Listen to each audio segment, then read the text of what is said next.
Would you believe that a soldier wounded 2,500 years ago might have a better chance of survival than one born much later? Imagine a battlefield in 500 BC. The air is thick with dust. Bronze swords clash against heavy shields. A young soldier falls. A deep spear wound pierces his leg. Now jump forward 2,000 years to 1500 AD. The air is filled with the thick black smoke of gunpowder. A knight is hit by a heavy lead ball. Most people think history is a straight line of progress. We assume that medicine always gets better over time, but the truth is much stranger and more terrifying. In this video, we are going to look at a medical mystery. We will compare how doctors treated soldiers in the ancient world versus the Renaissance. You will see how ancient surgeons performed operations that seem impossible for their time.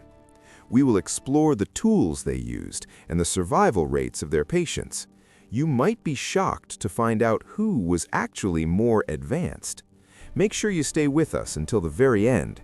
If you watch the whole video, I will reveal one specific ancient medical tool that was so effective we still use a version of it in modern emergency rooms today. You won't want to miss seeing how the genius of the past still saves lives in the present. Let's dive into the blood and grit of history to see who truly had the cutting edge. Now, let's travel back to the year 500 BC. The world is a violent place. Great empires are rising. This is the era of the Greek hoplite and the Indian warrior. These men lived by the sword. Because of this, their doctors had to be experts in trauma. We often think of ancient medicine as magic or superstition. That is a mistake. In places like ancient India, a surgeon named Sushruta was doing things that seem like science fiction. He wrote down how to fix broken bones and even how to reconstruct noses. The expertise of these ancient medics was incredible. They did not just pray for the soldier to get better. They used specialized tools made of bronze and steel. These tools were sharp and precise. They understood that a wound had to be cleaned. They used salt water and herbal wines to wash away dirt. This helped stop the rot that we now call infection. While they did not know about germs, they knew that dirt caused death. When a soldier was brought to a tent in 500 BC, the surgeon worked with a calm plan. They could sew up deep cuts with amazing speed. In some parts of the world, they even used the heads of large ants as living staples to pull skin together. They were masters of the human body. They knew exactly where the big veins were located. They knew how to stop bleeding without destroying the limb. For a soldier in 500 BC, the doctor was not a monk or a priest. He was a highly trained engineer of the human body. He had one job: keep the soldier alive to fight another day. But then, something strange happened. The world changed, and much of that incredible knowledge began to fade away. As the centuries passed, the great libraries burned. The detailed medical books of the ancients were lost or hidden behind monastery walls. By the time we reach 1500 AD, the battlefield looks completely different. This is the age of heavy knights and the birth of the gun. The wounds are now much worse. A lead bullet does not just cut the skin, it shatters bone and carries dirty cloth deep into the body.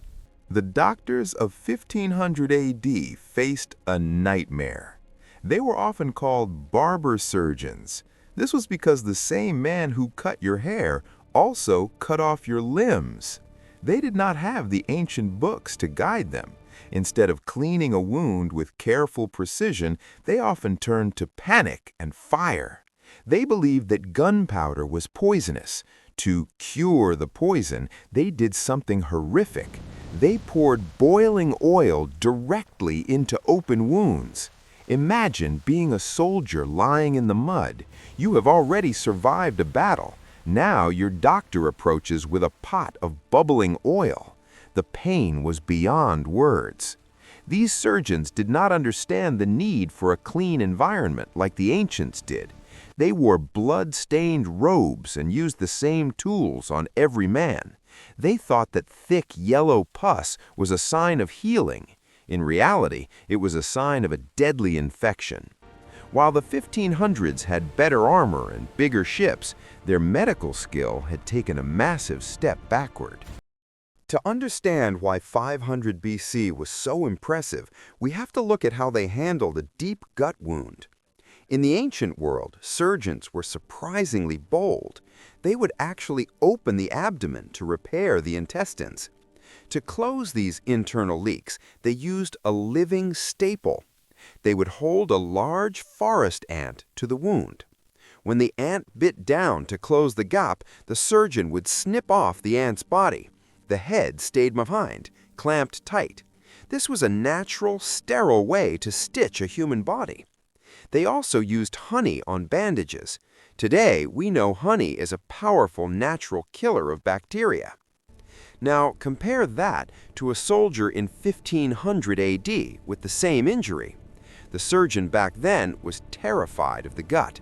They often believed that the inner air touched the organs, the soldier was already dead. Instead of careful stitches, they might just pack the wound with dirty rags or bread soaked in wine. They didn't know that the rags were covered in germs.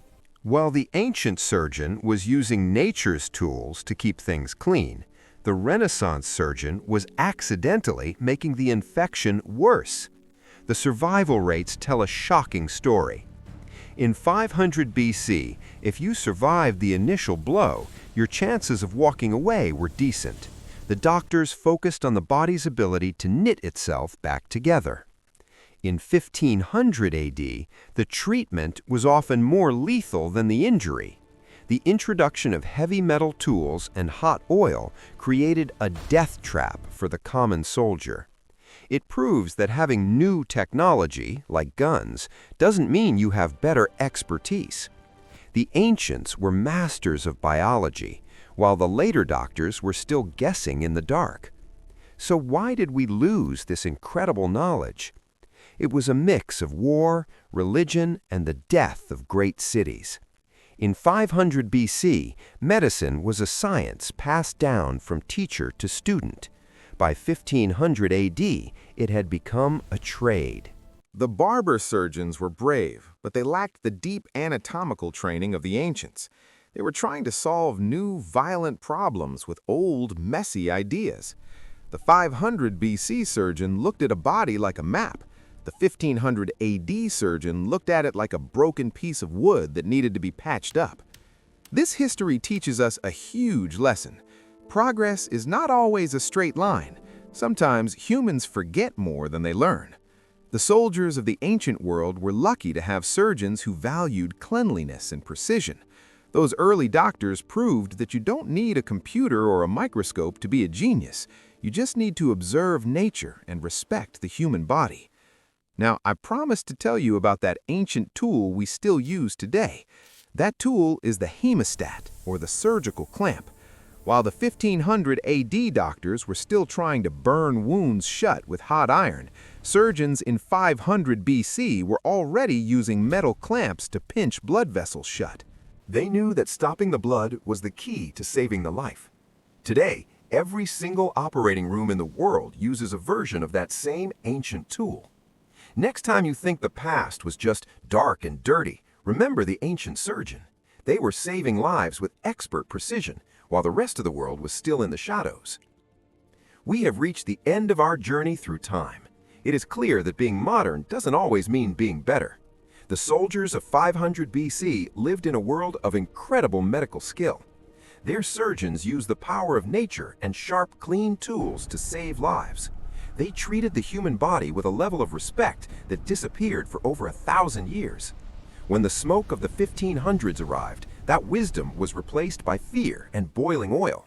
It took hundreds more years for doctors to rediscover what the ancients already knew. We finally learned that cleanliness prevents death. We finally realized that closing a wound with precision is better than burning it shut. The soldiers of the past were not just lucky survivors, they were the patients of some of the most brilliant minds in history. As promised, here is the secret of the ancient tool. The hemostat, or the surgical clamp, is the hero of this story. While doctors in 1500 AD were still using red-hot irons to stop bleeding, surgeons in 500 BC were already using metal clamps. They would pinch a bleeding vessel shut and tie it off with silk or linen. Today, every single surgery on Earth uses a version of this ancient invention. Without it, modern medicine would be impossible. The next time you see a movie about the ancient world, don't just see the swords and the shields. Look closer at the healer in the tent. They weren't just guessing. They were the original masters of trauma surgery. They proved that even thousands of years ago, human ingenuity was already saving lives, one stitch or one ant at a time.